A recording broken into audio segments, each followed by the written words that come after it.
हो सके उतना आप यूं केवल रिवीजन नहीं, याद करने का प्रयास करना ही। याद करने का मतलब है कि आदिकाल पढ़ रहे हो, कोई भी, भले आप अमीर खुसरो पढ़ रहे हो या विद्यापति, भले आप हेमचंद्र पढ़ रहे हो या पृथ्वीराज रासो, एक एक लाइन को याद करने का प्रयास करेंगे। पता नहीं कौन सा सवाल कैसे बन जाए, कौन से शब्द कहां से उठाकर उसकी जगह दूसरा लगा दे, ऐसे करके आप पूरा याद करने का प्रयास करोगे ना, फिर आप पेपर दोगे, आपको खुद का एक आंकलन हो जाएगा कि हम जो पढ़ रहे हैं हमें याद रह रहे हैं कि नहीं रह रहे हैं। नहीं तो क्या होता है केवल कि हमने इतनी बार पढ़ लिया, नहीं, याद कितना रह रहा है। साथ ही ये जो है, इसमें आपके काव्य के कौन से शब्द शक्तियां दे रखी, काव्य दोष है, गुण दोष नहीं है। हाँ, तो गुण दोष ये भी याद रहने वाली चीज है और कम समय में याद रहने वाली चीज है। गुण तो फिर भी दोष लंबे समय तक याद नहीं रहेंगी। दो तीन ये छोटे छोटे पार्ट थे, जिसके सवाल भी काफी बने हैं। ये भी आपको पता लग जाएगा भाई कि हम लोग जैसे कमरे से पढ़कर यहां तक आए हैं, कितना याद रहा है। विधाओं में आपकी एक तो दे रखा है नाटक, जो आपने पिछले टेस्ट में भी दिया था, पढ़ कर आए पिछले में भी पढ़ कर आए, यहाँ दे रहे हैं कह रहे हैं।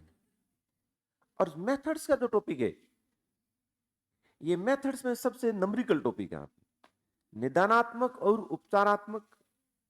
इसके दो ही सवाल बनते हैं, जो जितनी बार परीक्षा होगी वही सवाल घूम फिर कर आएंगे। फिर जो सहायक सामग्री है, उसमें भी कोई घुमा फिरा के आने वाले के सवाल नहीं है, दे रखे हैं अच्छे से। उसमें राम शकल पांडे में दोनों टॉपिक बढ़िया दे रखे हैं। साथ ही ये जो सवाल है, ये हमेशा ओल्ड पेपर वाले आते हैं वापस, ये जो ओल्ड पेपर में वही आते हैं, क्योंकि सवाल इतने ही बनते हैं इनके। इसको भी आप ढंग से पढ़ लेंगे। साथ ही गणपत जी सर आपको ये टॉपिक पढ़ाएंगे ही। गणपत जी ये निदानात्मक, उपचारात्मक, मूल्यांकन, ये टॉपिक आपको पढ़ाएंगे, हमेशा पढ़ाते हैं, क्योंकि इन टॉपिक्स का कोई विशेष रूप से हमारे सब्जेक्ट से लेना देना नहीं है। अब जैसे कि बोर्ड है, तो क्या ये पॉलिटिकल वाले काम में नहीं लेते हैं? लेते हैं, तो ये हमारे भी काम आता है। फिर जैसे कि प्रत्यक्ष वस्तुओं का ज्ञान करवाना है, तो हम भी, हिंदी वाले भी पढ़ते हैं, हिस्ट्री पॉलिटिकल वाले ज्योग्राफी वाले वो भी पढ़ते हैं, बनस्पत वो ज्यादा पढ़ इसको काम में लेते हैं, तो ये सेम टॉपिक है। फिर मूल्यांकन वाला वस्तुनिष्ठ है, जैसे आप ये जो बड़े निबंधात्मक है, लघुतरात्मक है, अति लघुतरात्मक है, ये सवाल केवल हिंदी में नहीं होते हैं, ये सब जगह होते हैं। फिर वैधता, विश्वसनीयता, ये भी सभी सब्जेक्ट्स में है। तो 5-6 क्लास ले लेंगे और इन टॉपिक जो सवाल आएंगे ना, वो एक भी आपके बाहर नहीं जाएगा। इसलिए गणपत जी से भी आप थोड़ी बना के रखना यूं, यानी कि मार जरूरत को नहीं कहे मैं पढ़ो हिंदी हो केवल, हाँ, ये टॉपिक आप पढ़ाएंगे यूं। यहाँ क्या कह रहे हो, सीरीज ज्वाइन करना नहीं करना ये आपका विवेक है। ये तो ये मैं जीके के लिए आपको इसलिए फोर्स कर रहा था कि आप साथ साथ पढ़ते रहे। अब कहाँ कह रहा हूँ, कह ही नहीं रहा हूँ, क्योंकि अब ज्वाइन करे कि नहीं करे ज्यादा कोई फर्क पड़ना नहीं है। जो तैयारी होनी थी वो आपके शुरू हो गई। अब जैसे आप आत्मा मारोगे भी थोड़े पिछड़ रहे हो, इसलिए अब मैं नहीं, मेरा लालच आरंभ में ज्यादा था ताकि सब्जेक्ट के साथ साथ जीके आपको तैयार होता रहे। अब तो ठीक है, जो करेंगे करेंगे अपनी मर्जी से, या कहीं भी ये दूसरी तीसरी जगह से ले लेंगे, क्योंकि अब इतना हो नहीं पाएगा जी। अगर 2-3 महीने पहले चेता है ना, उनके लिए बढ़िया रहा। अब भी है, ऐसा नहीं कि मार्केट से बाहर हुआ, ऐसा नहीं है, फिर भी पिछड़े तो है ही। राम काव्य चल रहा था, जो पढ़ेंगे वो लिखेंगे नहीं, यानी बहुत बढ़िया एक कवि को थोड़ा पहले पढ़ लेते हैं, 5-7 दिन चलेंगे ये कवि, कवि नहीं है महाकवि है। हाँ, इसलिए थोड़ा थोड़ा पढ़ते रहेंगे और लिखते रहेंगे यूं एक साथ। जैसे 2 या 3 घंटे 4 घंटे में तुलसी पढ़ा दे, नहीं, तुलसी पूरे नहीं होने, लंबा टॉपिक है। मेरे नोट्स में 20 पृष्ठ में तुलसी लिखे हुए, पूरे साहित्य में सबसे ज्यादा हमने तुलसी को पढ़ा है। आचार्य शुक्ल पूरी पूरी कूट कर लिया, नागेंद्र में तो है ही कुछ नहीं तुलसी के बारे में।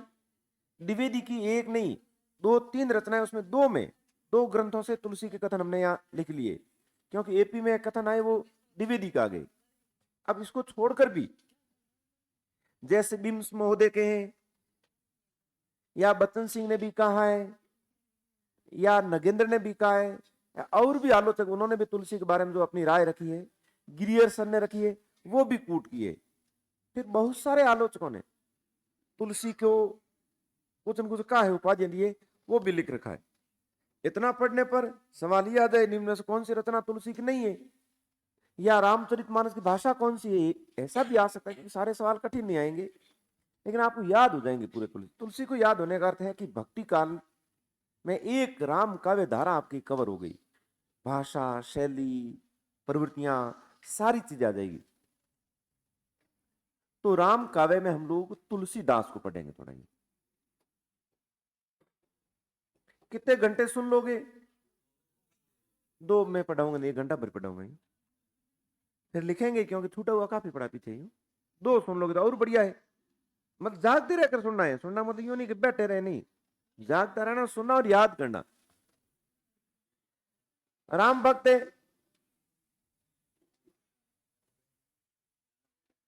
अब जैसे हम कबीर के बारे में पढ़ रहे थे, तो कबीर के बारे में भी हमें कुछ न कुछ स्रोत मिले थे। अंत्य साक्षी कबीर स्वयं ने कहा है कि मेरे को डुबोया गया था। स्वयं याद करते हैं, जयदेव को, नामदेव को किया ना, तो वो अंत्य साक्षी था। इनके भी कोई इनको अंत्य साक्षी मिलेंगे। तुलसी ने भी अपने बारे में बताया है। अब कबीर के बारे में हम लोग ये पढ़ते हैं कि एक ब्राह्मणी की कोख से उनका जन्म हुआ, उन्होंने लोक लाज के भय से त्याग दिया।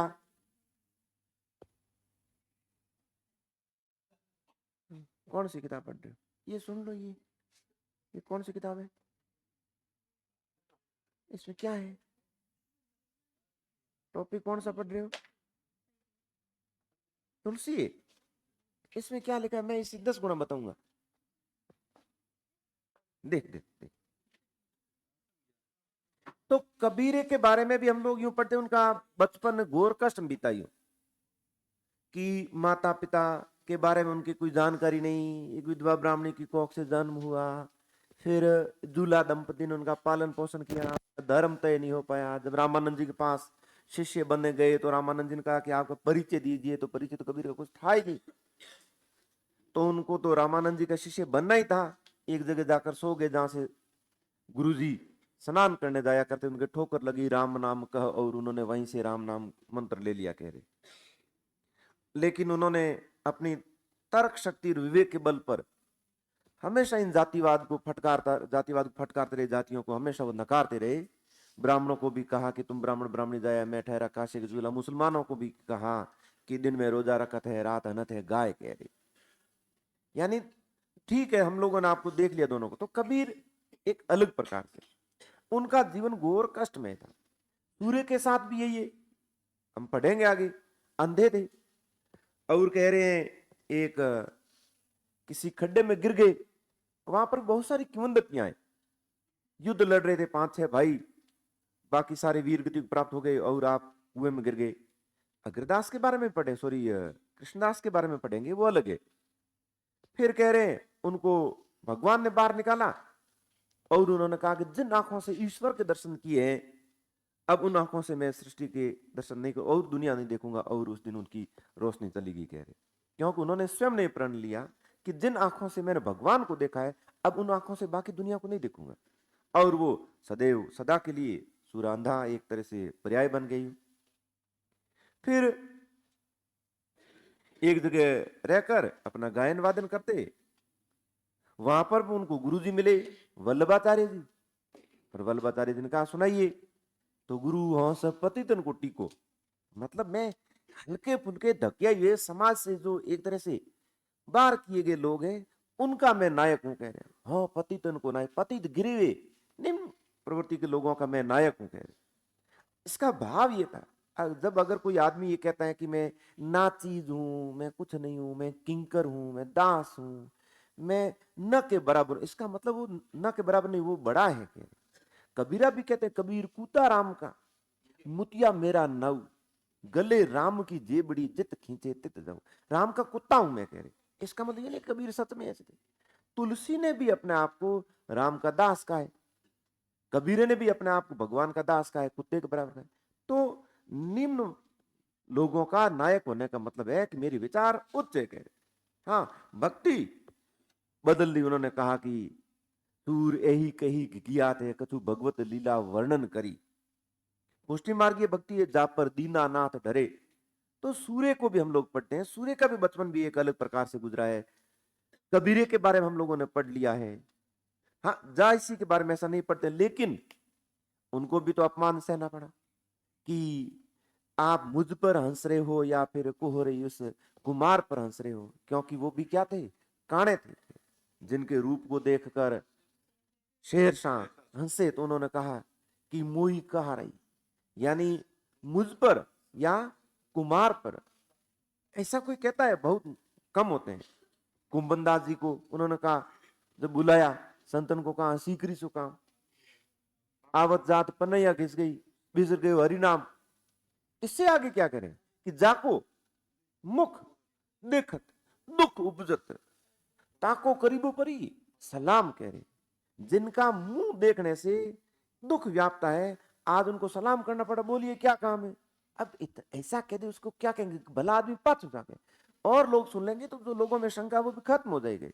ये जो फक्कड़ होते हैं, जो फकीर प्रवर्तिक होते हैं, जो सच्चे होते हैं, वही इस प्रकार की सत्य शब्दावली का प्रयोग कर सकते हैं। तुलसी इन सब से ऊपर है यूं। हाँ, द्विवेदी जी के प्रिय कवि जरूर कबीर रहे हैं, क्योंकि वो कहते हैं कि सिर से पांव तक क्या है, मस्त मोला है, आदत से अक्खड़ है, स्वभाव से फक्कड़ है। कह रहे भक्त के सामने क्या है, निरी है। और बेशधारी समझते ना, बेशधारी, बेशधारी का अर्थ ये हुआ कि जो, हाँ, पाखंडी लोग। कबीर की गहरी समझ इनको, ये पहले ही मेरे को जैसे कबीर का क्या नाम लेते उछलने लग जाते हैं, मतलब ये सूफियाना अंदाज के आदमी है, इसलिए तो उनके सामने प्रचंड है, वो कह रहे। फिर युग परिवर्तन कर सके कबीरे की, द्विवेदी जी की नजरों में कबीर क्या है, युग परिवर्तक थे, कह रहे। और एक ऐसे चौराहे पर खड़े थे, कह रहे इधर निकले तो हिंदू, तो उधर निकले तो मुसलमान, तो ऐसे चौराहे। और योगी होकर भी योगी नहीं, कह रहे गृहस्थी होकर भी गृहस्थी नहीं, साधु होकर भी साधु। अद्भुत है, अद्भुत कह रहे, वो अद्भुत है, कह रहे कौन, कबीरा। और द्विवेदी जी ने जमकर उनकी प्रशंसा की, जमकर। यह मामला दूसरा है, द्विवेदी जी ने यहां पर भी किए, लेकिन ये किसके प्रिय कवि है, ये शुक्ल जी के प्रिय कवि है। ये है, और भूषण है, भूषण को हिंदू जाति का प्रतिनिधि कवि का है। कबीर के बारे में भी कह दिया शुक्ल जी ने, हिंदू थे, कह रहे। पूरी दुनिया कह रही है कि कबीर का धर्म तय नहीं है, किंवदंतियां हैं। शुक्ल जी कहा कि किंवदंती हिंदू थे, कह रहे। बचपन में टीका लगाते थे, तिलक लगाते थे, कह रहे, क्योंकि शुक्ल जी को अपनी बात घुमा फिरा के अपनी जगह ले जानी है।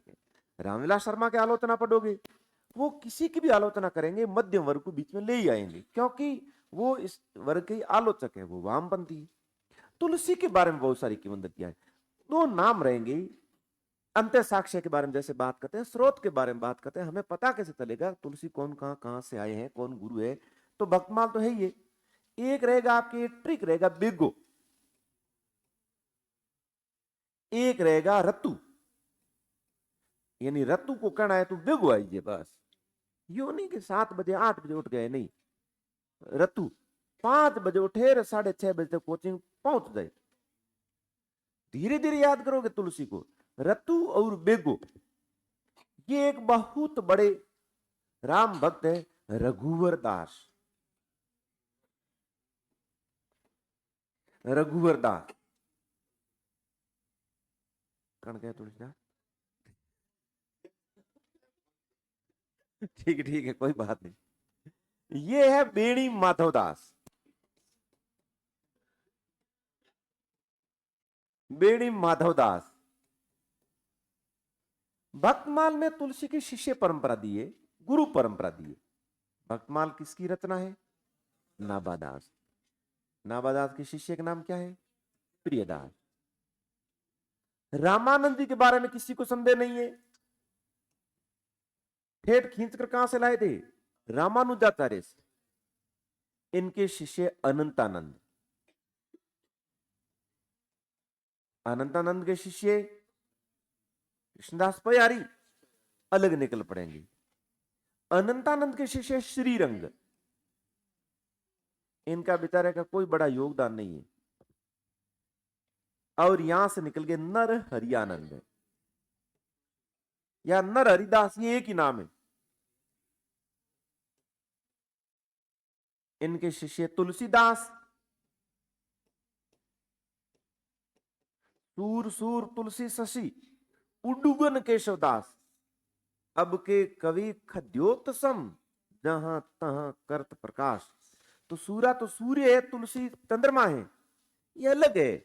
आचार्य रामचंद्र शुक्ल जी ने तुलसी को हिंदी जगत का सूर्य कहा है और सूर्य को चंद्रमा कहा है, दोनों अलग अलग सवाल। और इनके शिष्य ये बेणी माधवदास, यानी बेणी माधवदास तुलसी के शिष्य है, कह रहे। रामानुजाचार्य से हम खींच कर लाते हैं रामानंद। जिस दिन पहले दिन मैंने जैसे यहाँ इतने गुरु शिष्य लिखे तो आपको लगा कि इतने कैसे याद होंगे, अब लग रहा है कि ये इतने ही है, क्या और होते तो याद कर लेते, कह रहे। रामानुजाचार्य और इन्हीं की शिष्य परंपरा में 4 या 14 पीढ़ी लेते हैं, तो हम लोग यहाँ रामानंद जी को पढ़ते हैं। अनंतानंद तक तो कोई समस्या नहीं है, ये आपको आएगा नहीं कभी, फिर भी श्रीरंग, उसके बाद नर हरियानंद।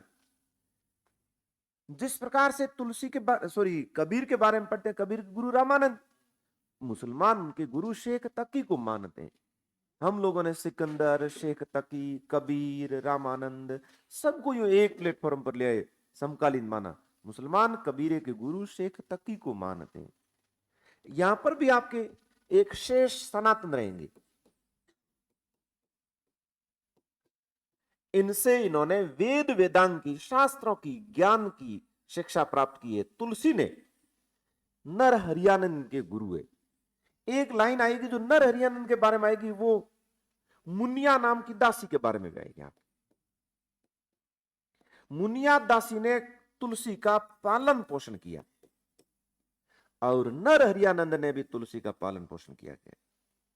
गाइड में ये लाइन समझ में नहीं आती है, किताब हम आराम से समझ में आ जाती है कि जब तुलसी को, अभी लिख रहे हैं पढ़ेंगे, जब फेंक दिया तो तुलसी की मां ने कहा, मुनिया अब तू इसको संभाल। मुनिया नाम की दासी ने तुलसी का पालन पोषण किया, ये अपना दूध पिलाती थी तुलसी को इन्होंने बड़ा किया। 5 साल बाद जब इनका भी निधन हो गया तो तुलसी फिर जहां थे वहां आ गई, तो ये ले आए नर हरियानंद जी। इन्होंने अपने पास में रखा, उनका पालन पोषण भी किया और राम की कथाएं इनको सुनाई। कह रहे तो तुलसी के अंदर जो राम का बीजारोपण किया है वो नर हरियानंद जी ने किया है। यानी दोनों के साथ ही कथन आ सकता है कि नर हरियानंद ने तुलसी का पालन पोषण किया, तो कथन संगत है। कहे नहीं साहब में तो मुनिया का पढ़ा, ये भी सही है। मुनिया ने भी, मुनिया नाम की दासी, उन्होंने भी तुलसी का पालन पोषण किया। जब मुनिया का निधन हो गया, तुलसी फिर अनाथ हो गई, तो उस समय नर हरियानंद जी, जो कि तुलसी के गुरु भी है, ये ले आए और इन्होंने तुलसी का पालन पोषण किया और ये लाए, इन्होंने राम कथा सुनाई, वो यहां सूकर खेत में सुनाई है। ये और ये जन्म स्थान माना जाता है, जो अभी हम पढ़ेंगे सोरा, वो यही है, गलती से मान लिया गया है। तुलसी कहते हैं कि मैं, तुलसी ने स्वयं ने कहा है, पुनि निज गुरु सन सुनी कथा सूकर खेत। तुलसी ने यह कहा है कि मैंने मेरे गुरु से जो राम कथा सुनी है वो सूकर खेत में सुनी है। क्या तुलसी कह रहे, मैं पुनि निज गुरु सन सुनी कथा सूकर खेत। कह रहे मैंने मेरे गुरु से राम कथा सुनी, और कहां सुनी है? सूकर खेत में सुनी है। कह रहे यही नर हरियानंद जी तुलसी की गुरु परंपरा, यानी रामानुजाचार्य के श्री संप्रदाय में तुलसी आते हैं। रामानुजाचार्य से 4 या 14 पीढ़ी नीचे रामानंद जी रहते हैं। रामानंद जी उत्तरी भारत में राम काव्य परंपरा के प्रवर्तन का श्रेय रामानंद जी को जाता है। एक जगह राघवानंद जी पढ़ लेंगे हम लोग। इनके गुरु अनंतानंद, अनंतानंद के गुरु श्रीरंग का यहाँ कोई योगदान नहीं है। उनके बाद हम लोग श्री नर हरियानंद पढ़ते हैं। नर हरियानंद के शिष्य तुलसी, और तुलसी के शिष्य कौन हुए? बेणी माधवदास।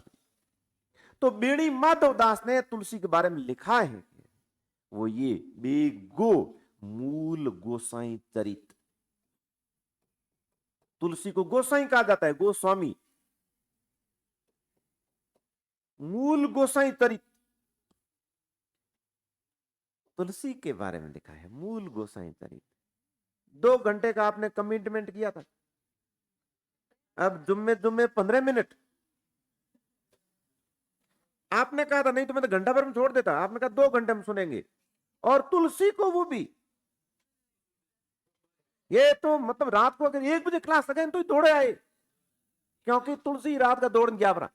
वो दूसरी जगह गए थे, आपको यहाँ तुलसी को सुनने आना है।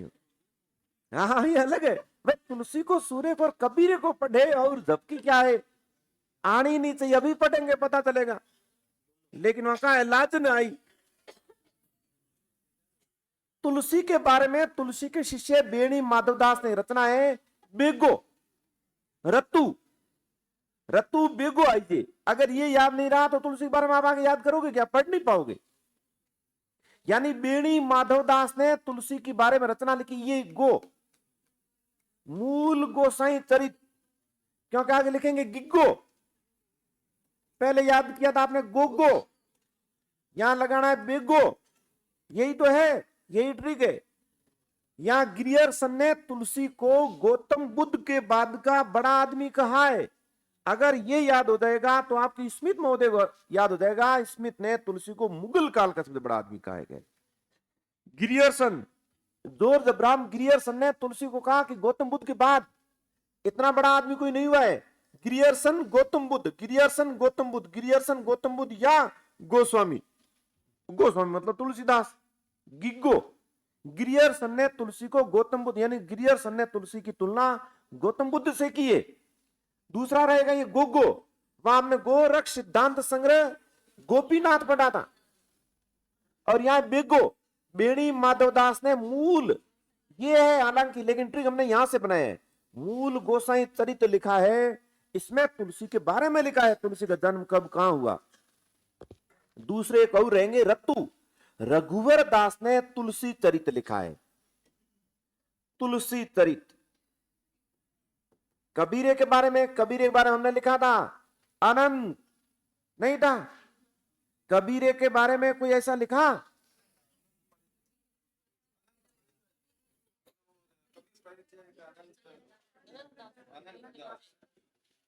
कबीर हो गया लास्ट तक, हो गया सही होगा, सही है।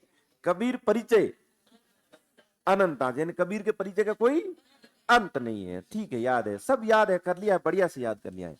तो यहां रतु और बेगो, महात्मा रघुवर दास ने तुलसी के बारे में रचना लिखी है तुलसी चरित, और बेणी माधवदास ने तुलसी के बारे में रचना लिखी है मूल गोसाई चरित। अगर बेगो और रतु याद नहीं हुए तो तुलसी के बारे में आप जान नहीं पाओगे, इसलिए ये तो आपको 2 याद करने ही पड़ेंगे ट्रिक। रतु बेगो आइए कह रहे, यानी रस महात्मा रघुवर दास, तुलसी चरित, तुलसी के बारे में ही बहुत सारे नाम पढ़ेंगे, लेकिन वो याद करने का आपको जरूरत नहीं है। बेणी माधवदास कौन से याद करने, लगभग करने है, खास खास नहीं करने, क्योंकि वो अपने आप याद हो जाएंगे। और यहां मूल गोसाई चरित,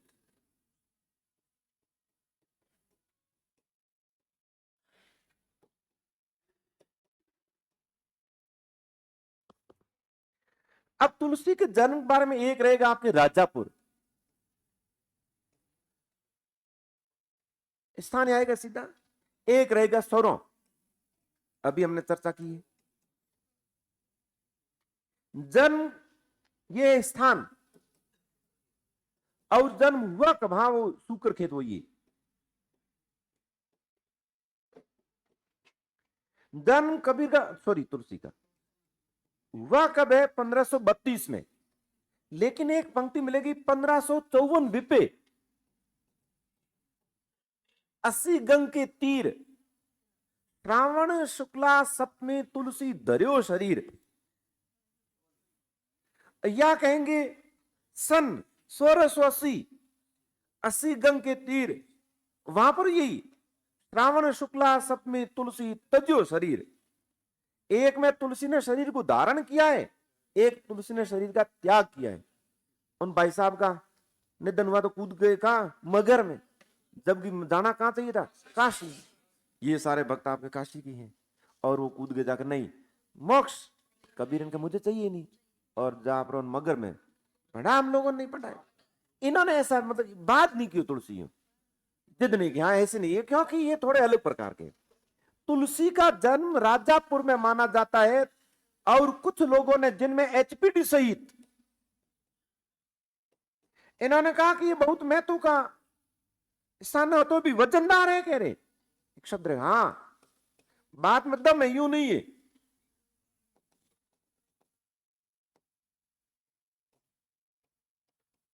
तो एचपीडी आदमी वजनदार है कि नहीं है, ये तो आप भी मानते हो। ऐसा नहीं है कि पढ़ते पढ़ते आपकी धारणा तुलसी सॉरी शुक्ल जी की ओर थोड़ी नकारात्मक हो जाए, ये आपको अच्छा लगे, नहीं। आचार्य रामचंद्र शुक्ल जी की आभा को, उनके घेरे को द्विवेदी जी भी तोड़ नहीं सके, ध्यान रखना। हाँ उनसे आगे वो भी नहीं गए, बहुत सारे अपने तर्क वितर्क करने के बाद शुक्ल जी से आगे वो भी नहीं गए। भले विराट कोहली हो सकता है कि 100 शतक लगा दे, लेकिन वो सचिन से आगे नहीं जा पाएंगे, और कभी ये नहीं कहेंगे कि नहीं भैया हमने सचिन से आगे, किंग कहो, शुक्ल जी नहीं। हाँ, और सचिन ने सुनील गावस्कर की बात को, उनके महत्व को कभी नकारा नहीं। सचिन तेंदुलकर ने सुनील गावस्कर के महत्व को कभी नहीं नकारा, वो अपने आप को सुनील गावस्कर से अपना आप कम ही आंकते थे। और आज के समय और अपने जैसे अपन देखने में जितने रहेंगे, वो सचिन से अपने आप को कभी, क्योंकि सचिन को क्रिकेट का भगवान कहा जाता है, भगवान। और ऐसा कहा जाता है कि वो 6 साल के थे, उसके बाद साथ में सोते थे तो बैट लेकर सोते थे। आपको क्या करो, पीपड़ी लेन हुआ फर्क है, ये अंतर है उनमें और हम लोगों में है। अब फोन, हम बात तो वो फोन फोन ही पीपड़ी का ये विकृत रूप है यूं, और वो बैट साथ में लेकर सोते थे, कह रहे 6 साल के उसके बाद फिर उनके बारे में खैर पढ़ते रहना, हम सचिन नहीं पढ़ रहे हैं। क्रिकेट बढ़िया गेम है, समस्या ये है कि ये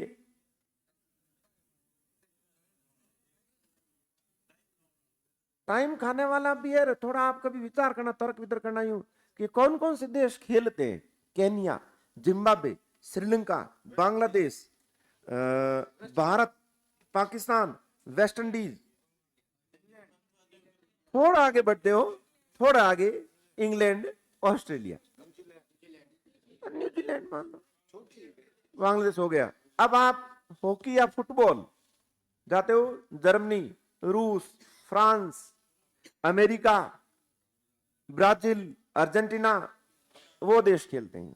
इसका मतलब है कि ये अपने गरीब देशों का गेम है, कह रहे हैं। हाँ, क्योंकि हम लोग क्या है, निठले लोग हैं, काम कुछ करते नहीं है, इसलिए एक आदमी बॉल फेंकेगा, एक आदमी खेलेगा, और बाकी वाले नाखून कुतरेंगे यूं। ये गेम है, ये हमारे भी यही होता है, घर में एक आदमी कमाएगा, 10 जने ठोकेंगे बैठे बैठे, ये सिस्टम है अपने यूं।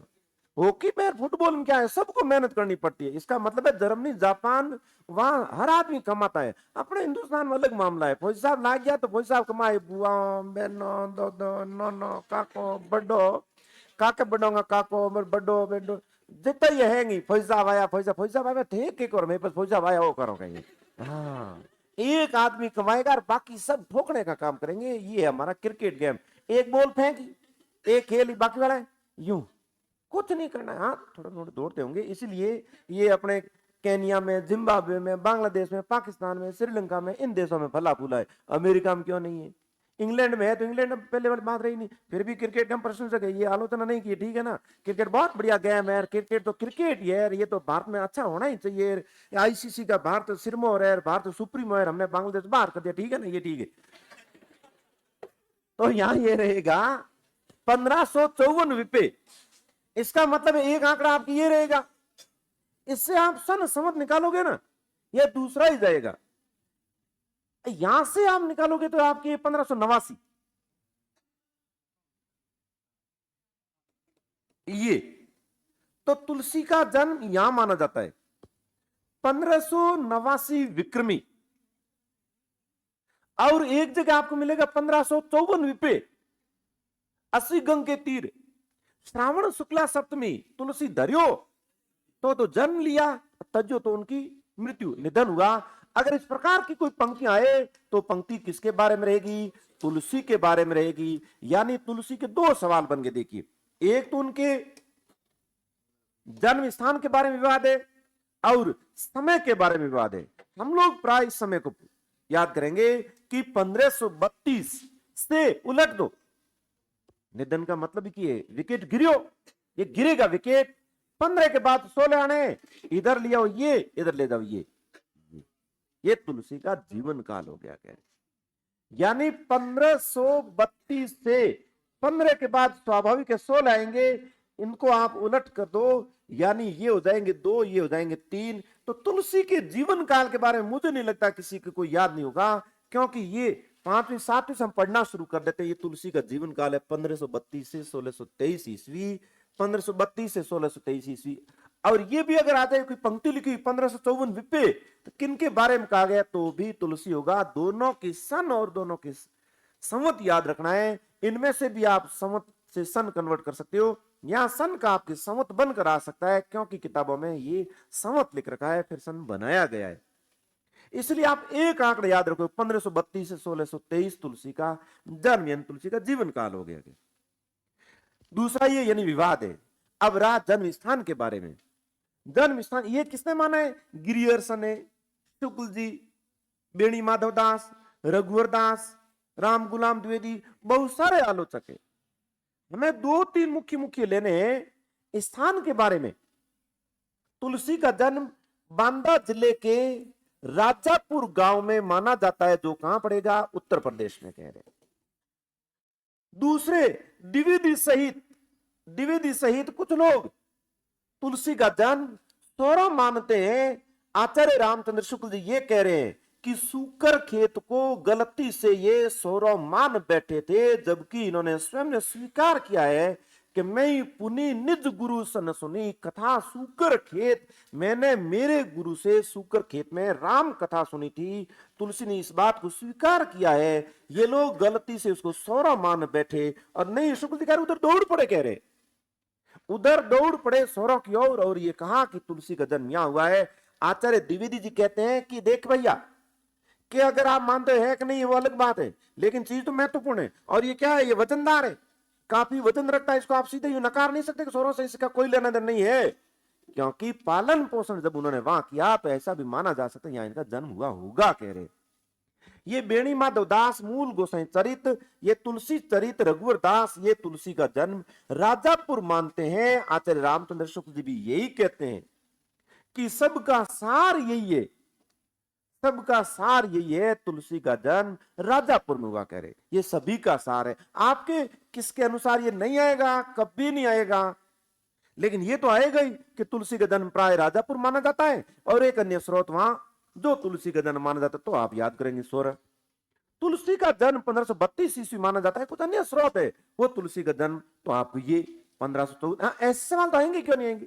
लेकिन माना किसने?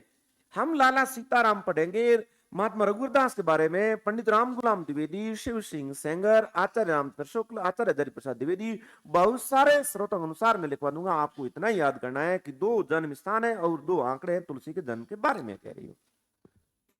हाँ, अब सोनो नहीं, यहां मान लेते हैं तुलसी का जन्म कहां हुआ है? राजापुर में। राजापुर में तुलसी का जन्म राजापुर में हुआ है। कहां पड़ेगा? उत्तर प्रदेश में, और है ही उत्तर प्रदेश में तुलसी। तुलसी की मां का नाम उलसी। सुरतिया नरतिया नागतिया सब चाहती अस हो, गोद लिए उलसी फिरे तुलसी सो सुत होए, कह रहे। एक पंक्ति तुलसी की है, दूसरी पंक्ति रहीमदास जी की है। तुलसी के पास कुछ लेने को आए थे कि आपके पास कुछ है दे, तो तुलसी तो अपने जैसे थे। तुलसी के पास कौन सा खजाना था? तुलसी ने क्या किया? अगला घर बता दिया यूं। हाँ, ये शायद मैंने भी ऐसा किस्सा पहले सुनाया था आपको। यूं एक गुरुजी जो क्या लेने गए थे, नहीं फिर नहीं, वो जहां उनकी नियुक्ति थी वहां से अपने घर आए थे। दूर पड़ता है घर, ये सच्चा किस्सा है। यूं कौन थे ये नहीं बताऊंगा मैं। जैसे ये यहाँ बस उतरे और यहां से इनका घर पड़ता है, यहाँ जो दूरी पैदल है लगभग पड़ेगी आपके 9-10 किलोमीटर। रात का समय है, आप ही डर जो गुरु जी डरे ही रात के समय। तो यहां जैसे इनके एक साथी हो गए बस ट्रेन पर, ट्रेन समझते हो ना, स्टेशन पर दोनों साथ में चल दिए ठेठ जैसे ही इनके घर के बराबर आए, इधर एक मोटा घर है जिसे हम लोग ग्वाड़ी कहते हैं, यूं ठिकाना ग्वाड़ी वाला जहां चौधरी बैठते हैं। यहाँ आए तब तक ये रात को लगभग 9-10 किलोमीटर दूरी तय कर ली, रात को 10-1 बजे 10-11 बजे। तो उन्होंने पूछा कि लो अब तो गुरुजी ने कहा अब ऐसा है, मेरा घर तो बहुत दूर है, अभी भी यहाँ से पड़ेगा 5-6 किलोमीटर। कह रहे पुरानी बात है, ये सामने जो लालटेन दिख रही है ना, वहां आप जाओ और रात का वासा वहां कर लो। कह रही हो ओ आदमी आप गए और एक इन दोनों के घर के खेत की सीमा एक मतलब एक ही लागे गुरु जी के नाम में। गुरु जी ने उस साथी को कहा जिनको रात का वासा लेना था, सुबह अपना आगे निकलना था, तो कहा कि अब इतनी दूरी हम तय करके आगे, मेरे साथ चलोगे तो बहुत दूर है, अभी मेरा घर अभी बहुत दूर है। कह रहे और साधन तो थे ही नहीं, तो आप ऐसे करो सामने जो आपको चांदना दिख रहा है ना, वहां चले जाओ, ये मोटा घर है, अच्छा घर है, आपको आराम से रात रुक लेना और सुबह आप चले जाओ। तो ठीक है धन्यवाद मार साहब, बहुत बहुत धन्यवाद है, सही रास्ता बताओ। मार साहब धन्यवाद, ठीक है। एक मार साहब को घर ही, ये भाई बेचारा यहाँ गया, तो इन्होंने कहा भाई कांस तो कि मेरे को रात रुकना है, मैं एक मेरे को फलाना राम मार साहब मिल गई, उनके साथ आया था, और उन्होंने आपके घर बताइए घर बढ़िया है और आप रुक जाओ। कह रहे तो हाँ मार सा घर बहुत में दिए, वो मार सा घर है, तो वो मार सा घर है, हमारा घर है। कह रहे तो मार सा के मेरे 8-9 किलोमीटर सिटी है, तो पास सुबह 8-9 किलोमीटर दूरी हो सके, घर मार सा को बीती हो गए, क्योंकि मार साहब मितव्य ही प्रवृत्ति के थे। कह रही नहीं वो शब्द नहीं,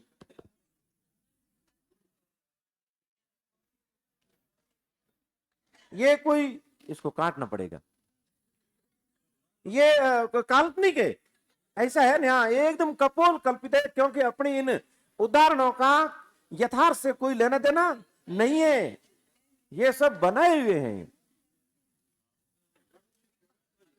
तुलसी के पास से कोई लेने हेतु आया तो तुलसी ने उनको भेज दिया रहीम जी के पास, और ये कहा कि सुरतीय नरतीय नागतीय, सुर नर नाग देवता सब चाहते हैं, सो सभी ये चाहते हैं कि रहीमदास जी दान देते रहे। रहीम ने ये भी कहा है, रहीमदास जी बड़े दानी थे, ऑर्डर दानी थे, देनहार कोई और है जो देते हैं दिन रात, लोग भरम हम पर धरत। कह रहे हो, इसलिए रहीमदास जी जब लोगों को दान पुण्य देते थे ना, तो उनकी ओर देखते नहीं थे, अपना एक किलो दे पर फोटो खींच हॉस्पिटल यही करते और कुछ करते, इतना ही। तो रहीमदास जी किसी को देते थे तो उनसे आंख में आंख नहीं मिलाते थे, वो नजरें झुका लेते थे, क्योंकि रहीम ये कहते थे मैं निमित्त हूं, निमित्त, देनहार कोई और है जो भेजत है दिन रात, लोग भरम भ्रम हम पर धरत। कह रहे लोग हम पर भ्रम कर रहे हैं, मैं देने वाला नहीं हूं। ये रहीमदास जिनका है, ये तो आप पढ़ेंगे कहीं की रहीम के बारे में, तो बहुत सारा आपको पढ़ना मिलेगा। और ये भी मैंने आपको सुनाया था कि कोई मांगने हम जैसे हम पर आता है, हमारे पास आता है, हम लोग नहीं देते हैं, तो रहीमदास जी ने क्या कहा है कि हम उनसे भी हल्के पर निकल गए। यानी जब कोई हमसे मांगता है हमारे पास कुछ होते हुए हम नहीं देते, तो रहीमन वे नर मरी चुके जे कछु मांगत जाही। रहीमदास जी कहते देखे भैया मांगने कौन जाएगा, वो मर गया। कह रहे हाँ तभी तो मांगने जाएंगे। रहीमन वे नर मरी चुके जे कुछ मांगत जाए, उनते पहले वे मुए जिन मुख निखसत नाही। अपने पास लाख रुपए पड़े, अगला बेचारा को 1000 रुपए मांग रहा है, और डी 5 के दे को के ले होके, हाँ, और हम लोगों ने मना कर दिया हमारे पास नहीं है, तो रहीम ने कहा कि जो मांगने आया है वो तो मर चुका है, तब मांगने आ रहा है, आपने मना किया, आप उनसे पहले मर गए, अपने लाख रुपए न के बराबर है खा के। कह रहे बढ़िया बात कही है, तो जिनके पास है उनको देना चाहिए, ये रहीम ने कहा है, हम नहीं कह रहे हैं, रहीम ने कहा। कौन कह रहे हैं? रहीमदास। इसका मतलब है कि तुलसी का रहीम से संपर्क रहेगा।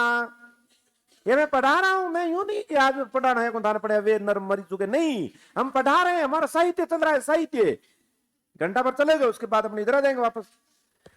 तो रहीमदास जी को तुलसी ने पंक्ति लिख कर कही है मीरा ने भी तुलसी को लिख कर दिया है। बदले में विनय पत्रिका की पंक्ति तुलसी ने मीरा को भी लिख कर दी कि भैया आपने कितने प्रिय लोग हो, जब वो राम के नाम का गुणगान नहीं करते हैं उनको छोड़ो, इंटरव्यू में जाओ तो सोच विचार के उत्तर देना कि बोर्ड किसका है, उस हिसाब से मीरा के बारे में। क्योंकि कल मेरे कोई बंधु मिले थे, उन्होंने मीरा के बारे में, मीरा ने सामंतों के खिलाफ, हिंदी के थे मेरे स्टूडेंट सेकंड के लगे हुए, कि सामंतों के खिलाफ लड़ाई लड़ी, भड़क गए। नहीं, जैसा बोर्ड में दो तैयार करके गया था, एक तुलसी को और एक सूफियों को। मुझे पता था अगर हमारा बोर्ड ये जोधपुर वाला है ना अपने, अयूब खान जी गाएगा तो मैं गियर दूसरा लगाऊंगा, और अगर केसरी सिंह गाएगा तो मैं यहाँ बहुत सारा पढ़ के गया था मैंने। हाँ, रानी रूपा दे के बारे में, मल्लिनाथ जी के बारे में बहुत कुछ यूं। तो फिर हम तुलसी के बारे में बहुत बढ़िया, क्योंकि तुलसी के बारे में हमारे पास बहुत सारा है।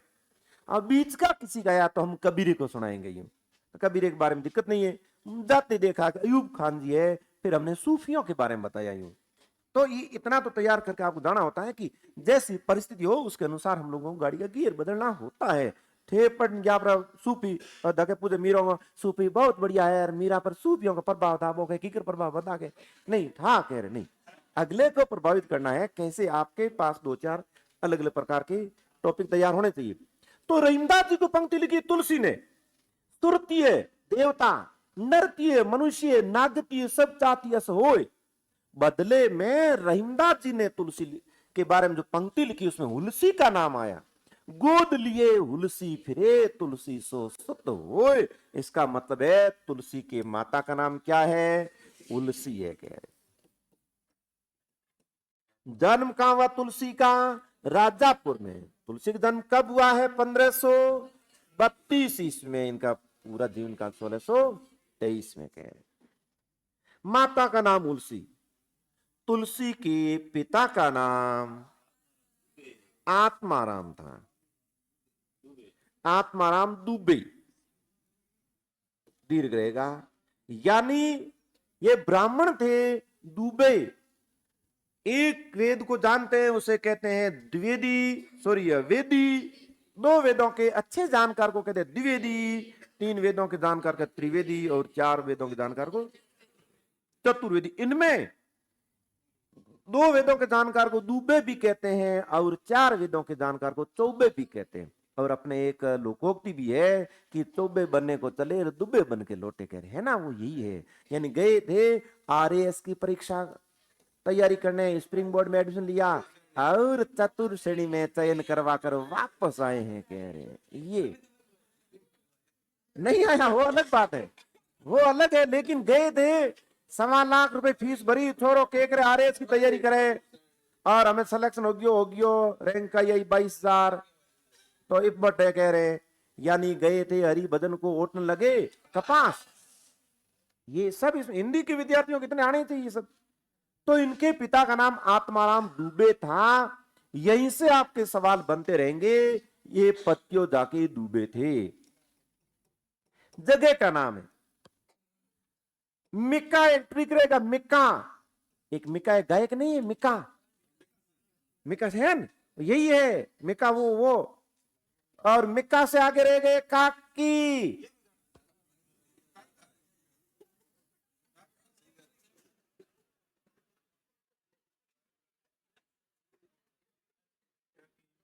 अरे मेरे को इस ऑनलाइन ने सच बात ये कि बांध दिया खुल के पढ़ाने ही दे रहे। अब करे तो करे क्या, ये नहीं तो आराम से है?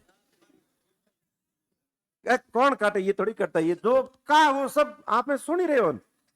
एक काटा केवल एक दिन, वो थोड़ा उस दिन, हाँ एक काटा उस दिन। क्या है, मैं सीधे आया था, नींद नहीं लिया, हमेशा 10-15 मिनट नींद लेता हूँ यूं। हाँ 1-10 मिनट, बाकी कट नहीं लगाते, जो का वो नॉन स्टॉप ही है। हाँ मिस्र बंधुओं ने इनको कन्नौज, कान्यकुब्ज ब्राह्मण का है, कान्यकुब्ज कन्नौज। ये मिका, ये मी से हो गए मिस्र बंधुओं ने तुलसी को कान्यकुब्ज ब्राह्मण का है, जबकि तुलसी क्या है, पत्तियों जाके डूबे हैं। आचार्य रामचंद्र शुक्ल जी कह रहे सरयू नदी के पार के ब्राह्मण है। कह रहे ये शुक्ल जी कह रहे हैं ये सारी चीजें आपको याद करनी है, बहुत ज्यादा याद करना है। सरयू पारिये ब्राह्मण है, यानी सरयू क्या है? अयोध्या जिस नदी के किनारे सरयू के है ना, बस उस पार के आचार्य रामचंद्र शुक्ल जी ने तुलसी को सरयू पारिये ब्राह्मण कहा है। तुलसी क्या थे? तुलसी पत्योजा के दूबे थे, पिता का नाम आत्माराम दुबे है। मिश्र बंधुओं ने तुलसी को कान्य कुब्ज का बताया है, यानी मिक्का। मिक्का मी से मिश्र बंधु, का से कान्य कुब्ज। कौन आलोचक है जिन्होंने तुलसी को कान्य कुब्ज ब्राह्मण कहा है? तो रहेंगे मिश्र बंधु। मिश्र बंधुओं ने तुलसी को कान्य कुब्ज का ब्राह्मण कहा है। आचार्य रामचंद्र शुक्ल जी तुलसी को सरयू पारिय ब्राह्मण कहते हैं। तुलसी क्या थे? तुलसी पत्योजा के दूबे थे। अब कौन सा सही है? सबके अपने अपने तर्क है, सभी के अपने अपने तर्क है। दो बढ़िया सवाल रहेंगे। एक रहेगा स्मार्त वैष्णव, यूं तो बहुत सारी उपाधियां पढ़ेंगे। स्मार्त वैष्णव में और रामानंदी वैष्णव में फर्क है। देखिए आप, ये एपी में सवाल आया था, बहुत ज्यादा एक कठिन सवाल था ये।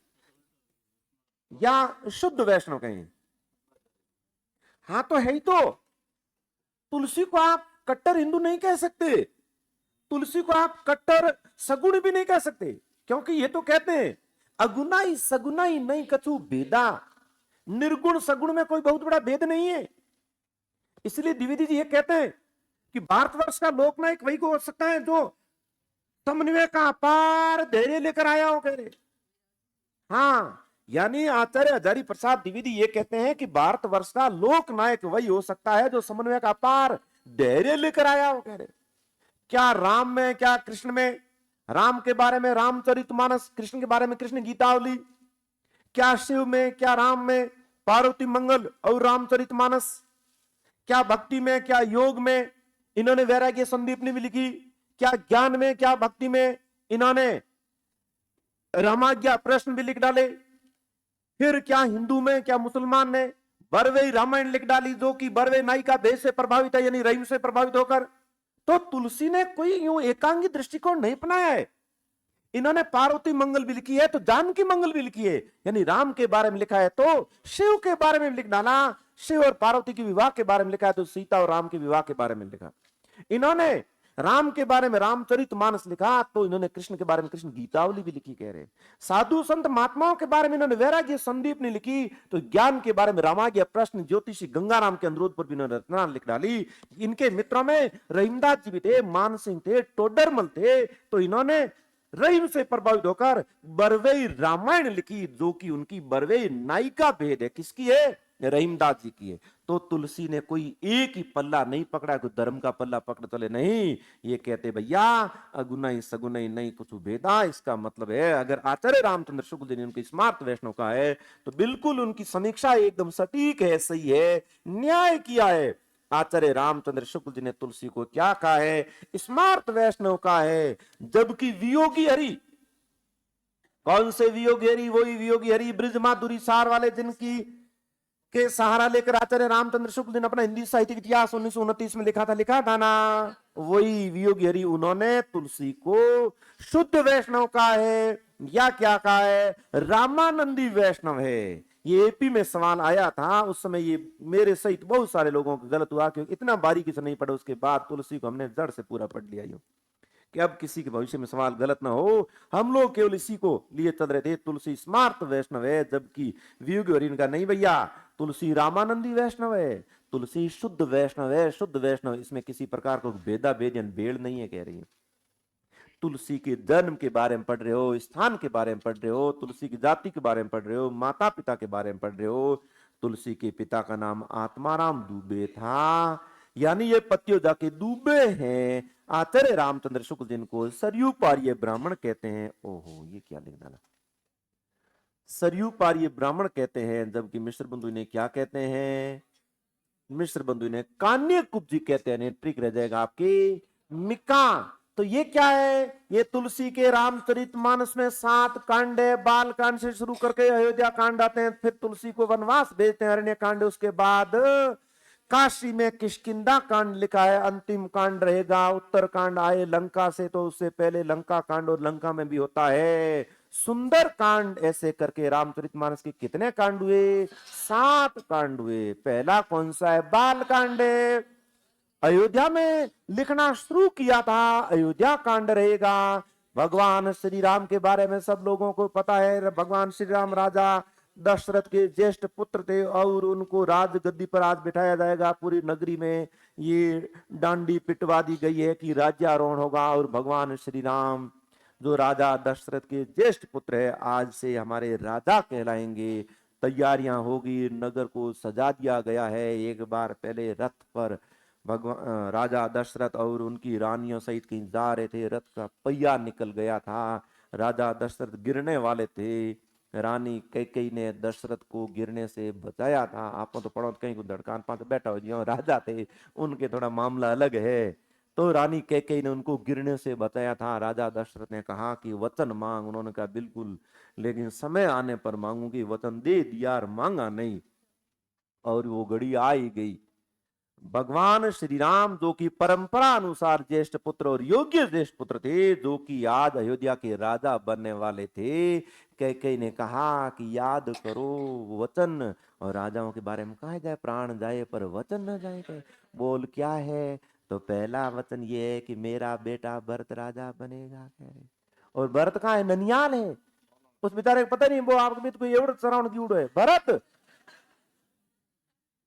आनंद आ रहा है वास्तव में, केड़ा केड़ा राजा बनया, देखो केड़ो जमानो मोंगे था। अब नहीं है। दूसरा वचन मेरा ये है कि राजा तो मेरा बेटा बनेगा ही बनेगा। आपके ज्येष्ठ पुत्र को वनवास जाना होगा। कितने साल रहेंगे? 14 साल वनवास रहेंगे, कह रहे। गजब कर दिया। और उन्हीं के वियोग में सबको पता है राजा दशरथ ने प्राण भी त्यागे थे। जिनके सिर पर मोर मुकुट धारण किया हुआ था, जिनके लिए नगरी सजी थी, जैसे ही माता का आदेश मिला कि राजा तो बनेंगे नहीं, उल्टा आपको जाना होगा वनवास, उन्होंने अपना मुकुट उतारा, राजसी वस्त्र उतारे, वल्कन पहले, और कह रहे हैं जूता जो राजाओं के थे वो खोलकर नंगे पांव वनवास को चल पड़े। इसीलिए इन्हें पुरुषोत्तम कहते हैं। यानी ऐसे पुरुषों में क्या है? उत्तम है। ये है माता पिता की आज्ञा का पालन।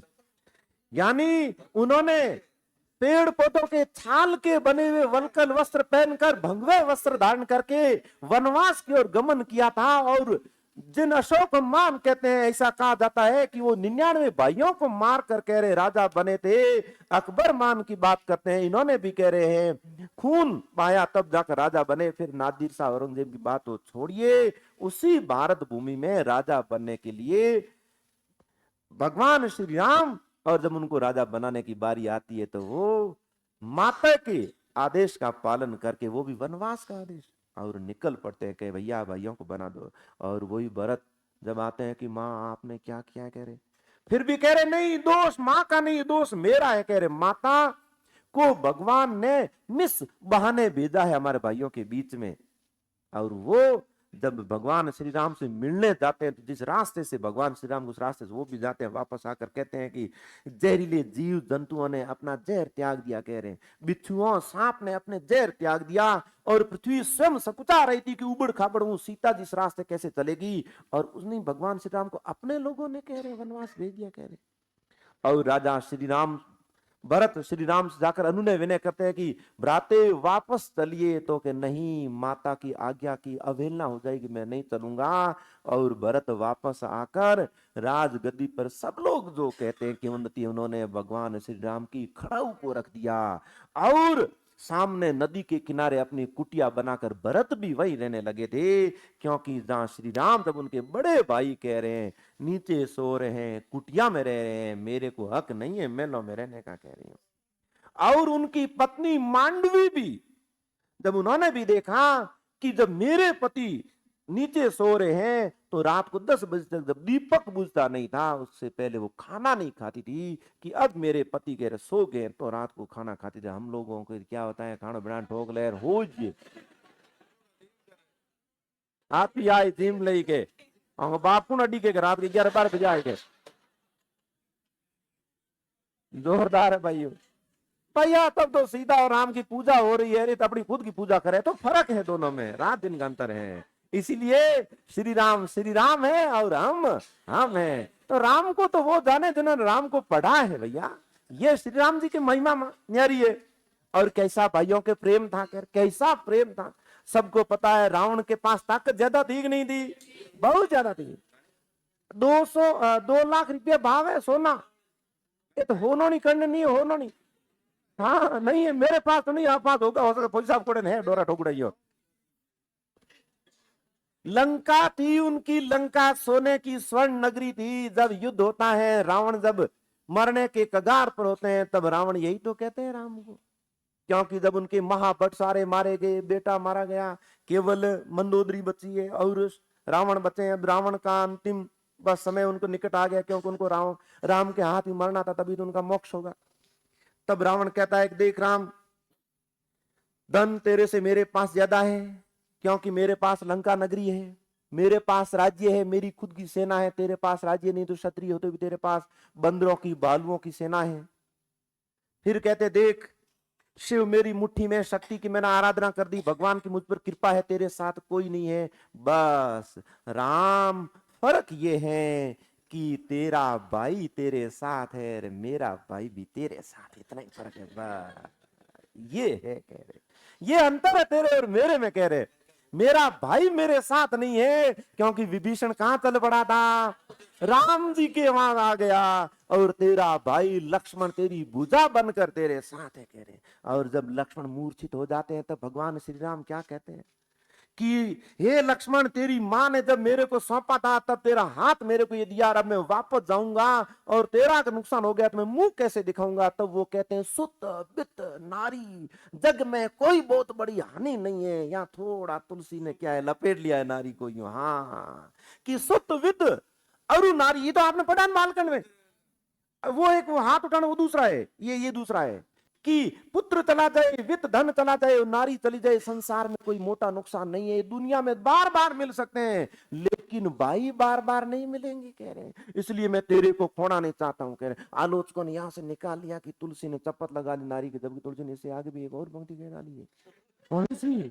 ढोर, गंवार, शूद्र, पशु और नारी, तारण के, सकल तारण के अधिकारी। इसको तो आप सर्च करना, इसमें जो हम कह रहे हैं वो एकांग दृष्टिकोण है, इसकी भी बहुत अच्छे से व्याख्या की गई, जबकि हम कह रहे हैं वो है नहीं, कह रहे। तब रामविलास शर्मा वो पंक्ति निकाल कर ले आते हैं कि कत विधि नारी सृजी जग माही, पराधीन सपने सुख नाही।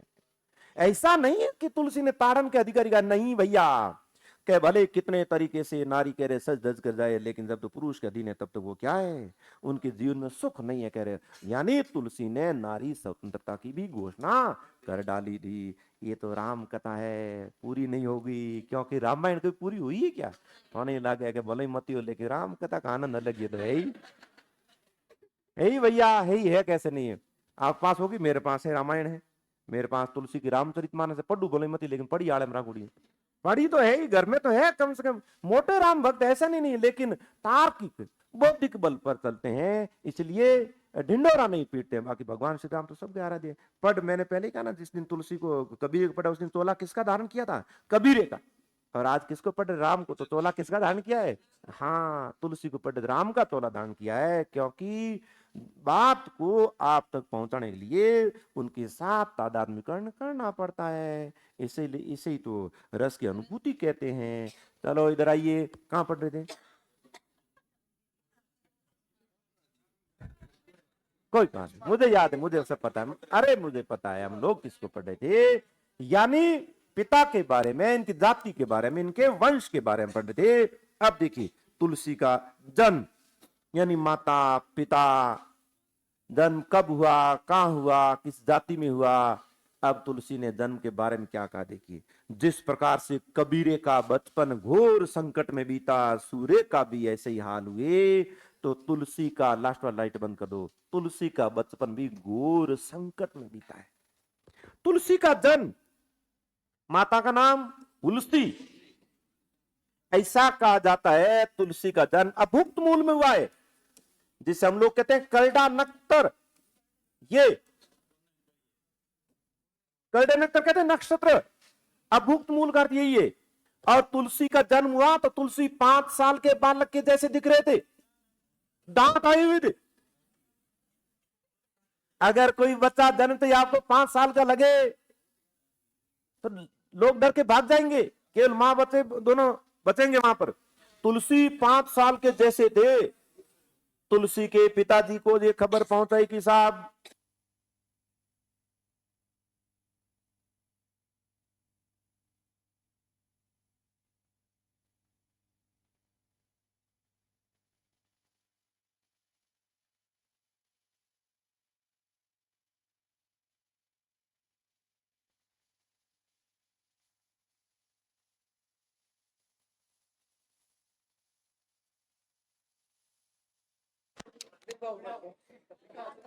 नींद नहीं आ रही है।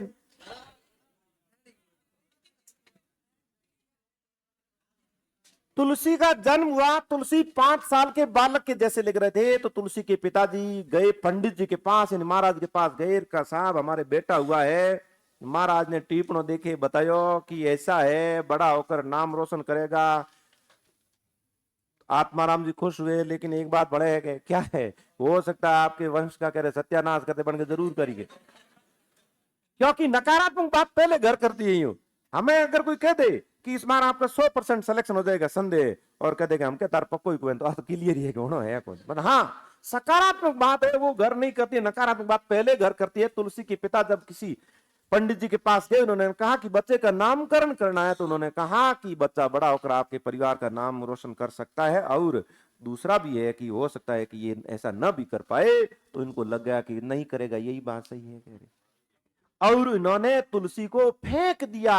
वो परंपरा आज भी चली आ रही है, उकड़े में फेंक पा तो लिया फेंक दी, बस आज भी ऐसा चला जा रहा है। और मुनिया नाम की दासी ने तुलसी का पालन पोषण किया कह रहे। तुलसी ने इस बात को स्वीकारा है।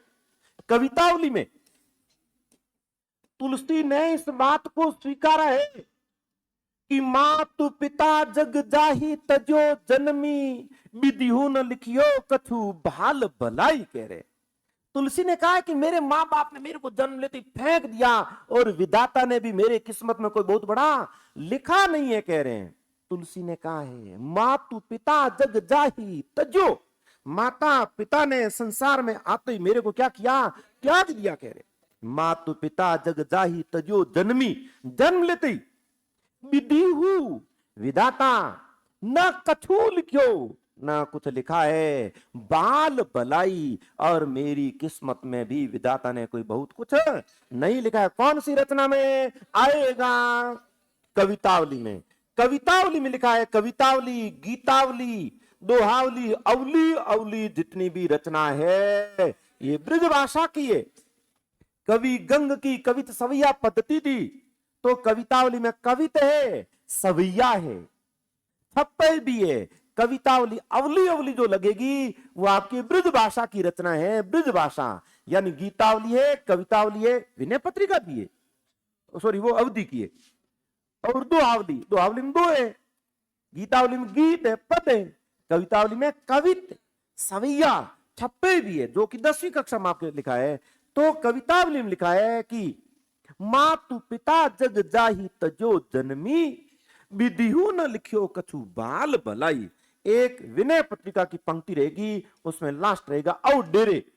एक शब्द याद करना है, नगेंद्र में ये गलत लिख रखा है, मैं लिखाऊंगा वो सही है। औ डेरे मतलब की डेरो है, हाँ औ डेरे किसमें लिखा है, विनय पत्रिका में। विनय पत्र, जोगी का मतलब क्या है, यही तो भ्रांति है, जोगी नहीं होते हैं, करेक्ट कर लीजिए इससे आगे हमेशा। जोगी मतलब योगी है, ये तो तद्भव है। इसलिए हमारे यहां पर भी जो घूमते हैं ना, ये जोगी नाम के पीछे नाथ लगाते, नाथ नाथ लगाते, तो जोगी क्या, योगी है। ये सब गोरखनाथ के शिष्य है। फर्क यही है, ये असली साधु है, और असली साधु मांगकर भिक्षाटन से अपना पेट भरता है, ये असली साधु है। ये हम लोगों ने धारणा ऐसी बना ली, क्यों, क्योंकि हमारी देने की श्रद्धा नहीं है, इसलिए बनाई है।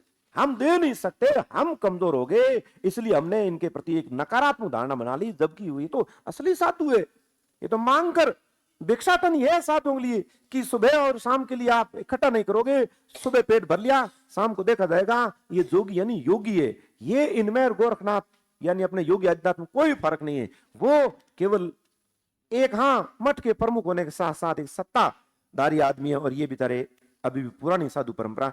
अब इसमें जो ये दूसरे प्रकार के हो गए ना, ये वो अलग है, वो मांगते हैं, वो जोगी नहीं है। हाँ, वो अलग है। जबकि असल जो जोगी है वो योगी है, और नाथ है, नाथ। इनका पूछना कब बैठे तब ये अपने आप को गोरखनाथ जोड़ेंगे, और गोरखनाथ को कौन नकार सकता है भाई। तो मैंने तो हमेशा इस शब्द का करेक्शन करवाया, जहां जहां बैठे ने जोगी वेजू, मैंने कहा अच्छा है, फकर है, फकीर है, फकीर ये अरे फकीर की परिभाषा नहीं आ रही आपको, यही तो समस्या है। आप फकीर केवल मांगने वाले मानते, अरे मांगने मांगने में फर्क है कह रहे हैं। फिर रहीम को जब घूंटी देते हैं ना तब शांत हो जाते हैं। जरूर अपनी हमेशा यूं ऐसे शब्दों की रक्षा कीजिएगा। तो यहां पर क्या है, जनक किने के बाप ने कह धारो जनी, तो वो यही तो है, जननी माता। जनक जननी तजो जन्मी, ये दूसरी पंक्ति है। सृज्यो विधिहु अव डेरे, ये किसकी पंक्ति रहेगी, विनय पत्र। दोनों पंक्तियां अलग है, दोनों पंक्तियां अलग है। पहली है मातु पिता जग जाही तजो जन्मी, विधिहु न लिखियो कछु बाल बनाई, ये पंक्ति किसकी रहेगी, ये कवितावली की रहेगी। दूसरी पंक्ति में जनक जननी तजो जन्मी, माता पिता ने जन्म लेते मेरे को त्याग दिया है। और यहां पर भी यही लिखा है कि किस्मत में मेरे बहुत ज्यादा लिखा नहीं था। एक और पंक्ति रहेगी, तनु कीट जन्यो, यानी जिस प्रकार से कीड़े मकोड़ों को जन्मते फेंक दिया जाता है, वैसे मेरे को भी फेंक दिया गया था। इसका मतलब है कि तुलसी का बचपन कितना घोर संकट में बीता है, कह रहे, क्योंकि माँ बाप ने इनको क्या किया, फेंक दिया।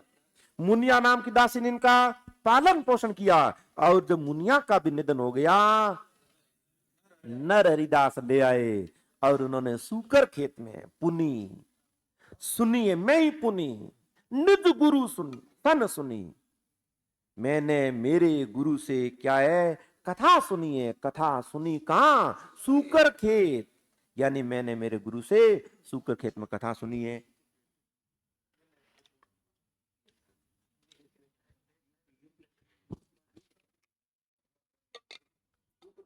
सब वही है, पास ही है।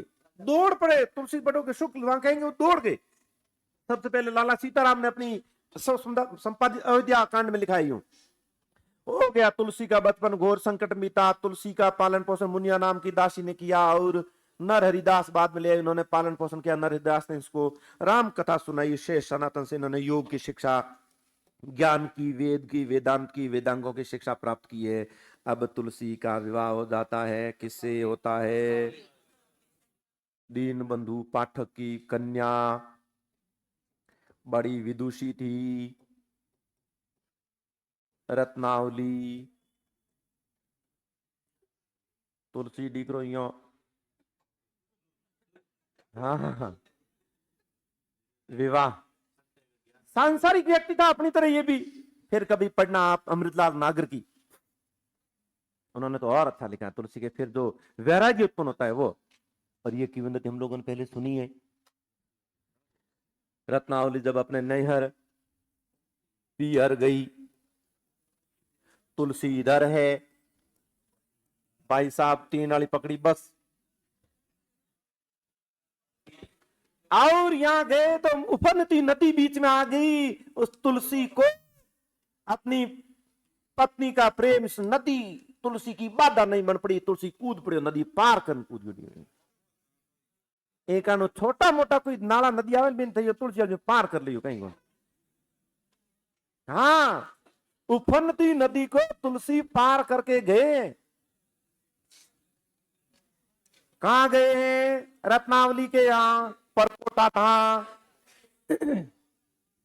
एक बाधा पार कर ली, कौन सी, नदी पार कर लिए, दिखा कुछ नहीं, रत्नावली दिख रही है, बेइंतहा प्रेम करते थे तुलसी। अब यहां गए तो परकोटा है, मुख्य द्वार बंद है।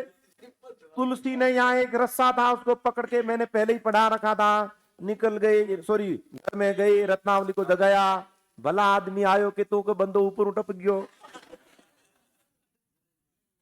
ऐसा कैसे टपका, कह रहे हैं इतनी ऊंची दीवार है, फिर तो कोई यूं इसकी सुरक्षा है ही नहीं कि तुलसी की जगह कहीं सुरक्षा कौन कौन है के। देखा तो किवंदती है भैया, सांप था। कह रहे आदमी ने, कह रहे गजब उजियाड़ के, यही कहा है कि लाजन आई आपको दौड़े आयु साथ, दिख दिख ऐसे प्रेम को का कहूं मैं नाथ। कह रहे धिक्कार है तेरे को, कह रहे दौड़े बुआ भला आदमी, कह रहे क्यों जय हूं कि जौन मती दो के मैंने याद आई तेरी, मैं उतरी जो दौड़े हो तो कहीं। तुलसी कह रहा है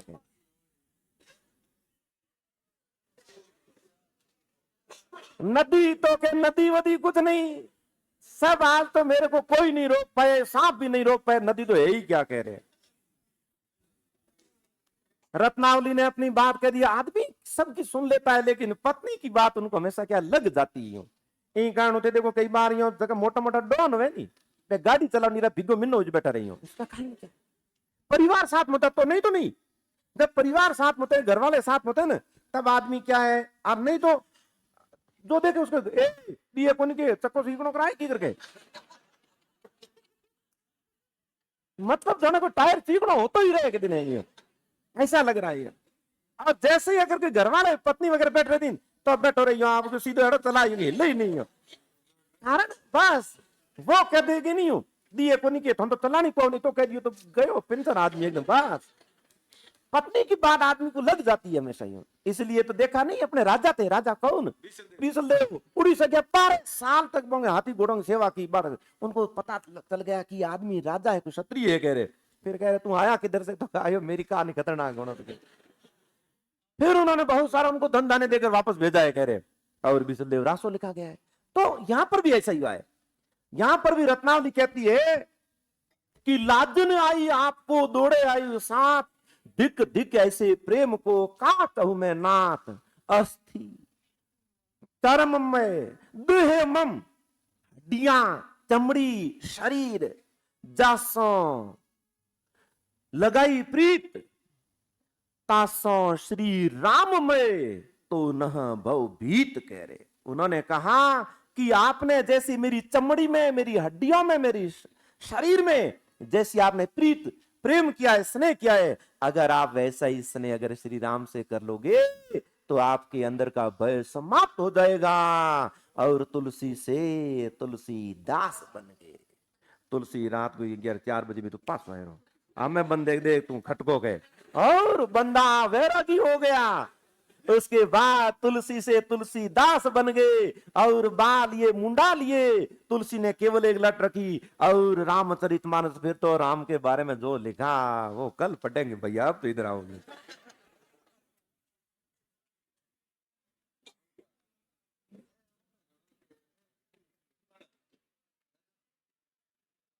फौज साहब के थे उन्होंने वैरागी उत्पन्न करा हो लगे यहाँ। एक कल पढ़ लिया सूर्य उसको वल्लभाचार्य को, आज आगे तुलसी